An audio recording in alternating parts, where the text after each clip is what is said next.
Hey guys, welcome back to All Things Knives. It's your host Fletcher, and today we're doing an update. This is the update on my carry so far on the SPY27. I actually got a lot of use on this guy today. I cut an extraordinary amount of boxes and things today.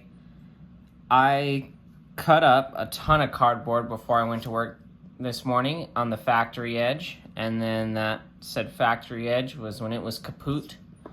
I then sharpened this at 17 degrees per side on a work sharp, which I did, but I think I went a little too far because that crisp factory edge,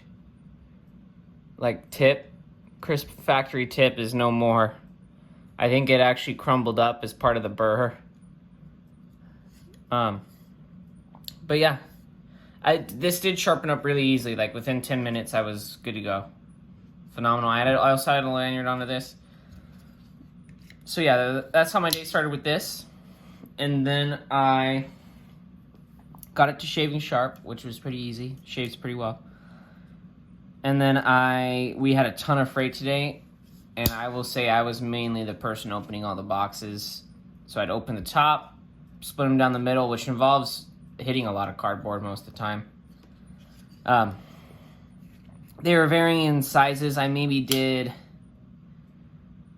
broke down maybe 20 small boxes, 5 medium boxes, a couple large boxes, probably even more than that. I also cut open some clamshells, which this does pretty well. There's a reason I like the Shaman and I like the Native 5. They have the same lines. But the SPY27, it was plenty tough. It did its job. I actually had stropped it up at work. It was starting to get tape over it. I actually had to clean it twice. It was getting so much tape. But I stropped it up. It was good to go. And then I cut some more boxes. Like I said, I did a lot of freight today. I opened a lot of stuff. It's a lot of opening and closing, putting back in my pocket, why I do the lanyards. If you guys wonder why I do the lanyards, it's so I don't always have to put it back on the clip. I just shove it in my pocket if I'm just putting it there for a second, and then I pull it out again. So that's why I do the lanyards. They do serve a purpose for me. And so this is the second edge.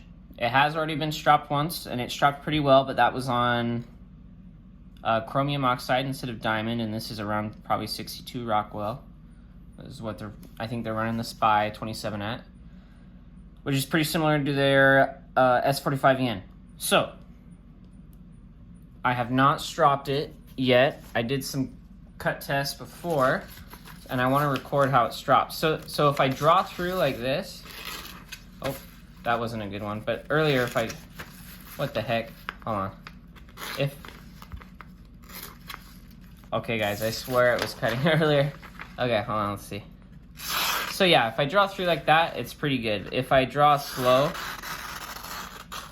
I can feel it start to snag on that. See that? And that part towards the tip, we'll see how it's kind of. So I mean, this did get some use. It did drop back pretty nice though. It's dropped back actually pretty nice. And I got another sheet of paper over here, so it's just, it's definitely not shaving sharp right now. At least, yeah, definitely not shaving sharp. It's maybe cut like one hair. It was really sharp earlier. So we're gonna, if you guys can see any of the burr there, but I have it to a pretty good polish on ceramic. I worked it pretty well, I think. Probably a little too much, but no fixing that now, is there? So I just want to do a video on an update of basically what I did. I'm on my second edge already. When I'm done with the third edge, and I think I got a good feel for how the steel carries, I'll probably move on to the next steel. Steel to be determined. So let's feel for a burr. Probably on this side. And this is a 5-micron diamond paste drop.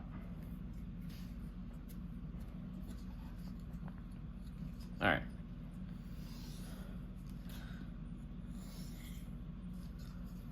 And we're just dropping this up on 5 micron.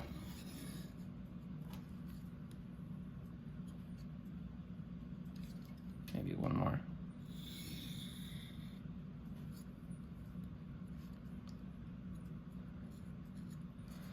I mean, that probably fixed that right there on the 5 micron, to be honest. Hold on.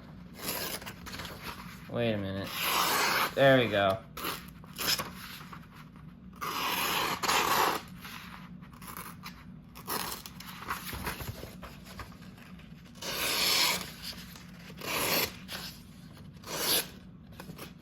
Snagging on that one spot. So let's try a couple more. I'm gonna hold it this time. That's how I like to do it. I hold it. Let's see. I mean, it's feeling pretty polished. Still got some bite to it when it's polished. I don't get. There we go. Oh.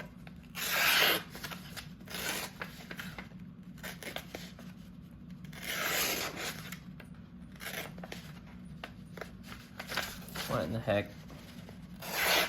There we go. Looks like it's not wanting to. There we go. There's like one spot it doesn't want to drop at.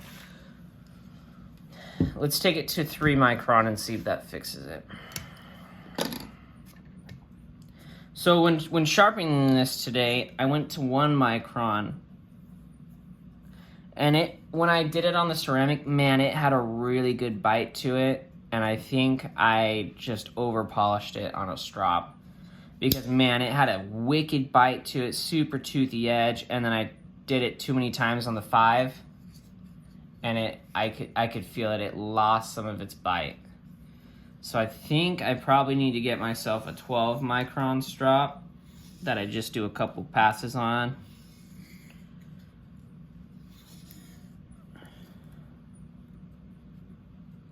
There we go. I mean, that's feeling really, that's a really polished edge. Just like, yeah, look at that. So, I mean, and you saw that was not very many passes. Yeah, look at that. So I will say about SPY27, talking to Gerald from Outpost 76, he said it's like a modified VG10.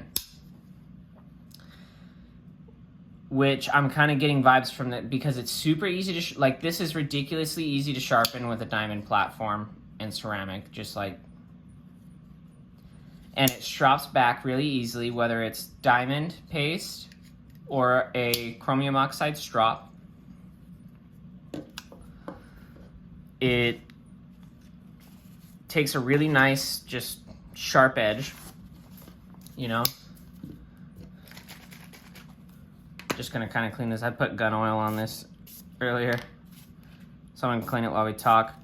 So I'm gonna try a different edge. You know, this is stropped up, so I'm gonna use the stropped edge. You know, I'm gonna use it up. I'm gonna carry it in my pocket. This is under 3 inches, so I can take it to school too. You know, I'm gonna use literally every chance I have to break down cardboard or whatever. I'm gonna use this knife just to get, you know. I really got this knife to test out SPY27. It's a user. This is definitely a user knife. This isn't like a sprint run or anything. It's full production. You know, it's only 126 bucks, so it's, I mean, I can buy another one if I want. You know, I don't really need to, but you know, this is, I'm going to use this knife. I'm going to use it a lot, and I'm going to let you guys know how it does. You know, you guys see it strops back really well. So the steel strops back really well. It's super easy to sharpen. If I would recommend a way to sharpen this, it would be the 320, 600, and then ceramic. Don't go too much on the ceramic. So go light on the ceramic, because I think I also went a little too heavy on the ceramic. So go kind of light on the ceramic, and then do 5 and 3 micron, and don't do 1 micron. You know, I bet, you know what, you could probably do just 3. Skip the 5. Or, let's switch that. Do just the 5. And that's what I'm gonna try, and I'm gonna let you guys know how that does. Because this had a really toothy edge until I stropped it. And so, it does keep its bite. If all you do is just hone your knives and then you don't strop, this will have a super, like if you're cutting rope, this will have a super wicked toothy edge, which I really like. I live in Arizona, so I don't really have any problems with corrosion resistance, even in my pocket. You know, really what corrodes my knives is my finger oils. They're pretty acidic.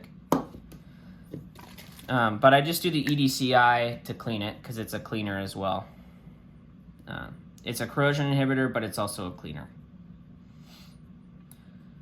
So, SPY27, the carry is going well so far. One day, this is a super heavy day of use on this knife. Love the Native 5. If I end up carrying this knife for 2 weeks just to try the steel, I'll probably also do a review on the Native 5.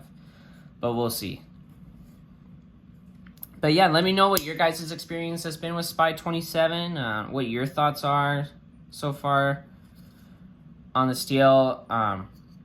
Just, yeah, really comment anything down below. Comment your votes also on what you think the next, steel should be. I have a previous video talking about what I think it should be and actually asking you guys what you think it should be. Another question, there is some writing here on this Spyderco clip, and I have no idea what it is. So if you guys know what's written on there, let me know. But as always, thanks for watching. Like, comment, share, subscribe if you're not subscribed. And as always, stay sharp.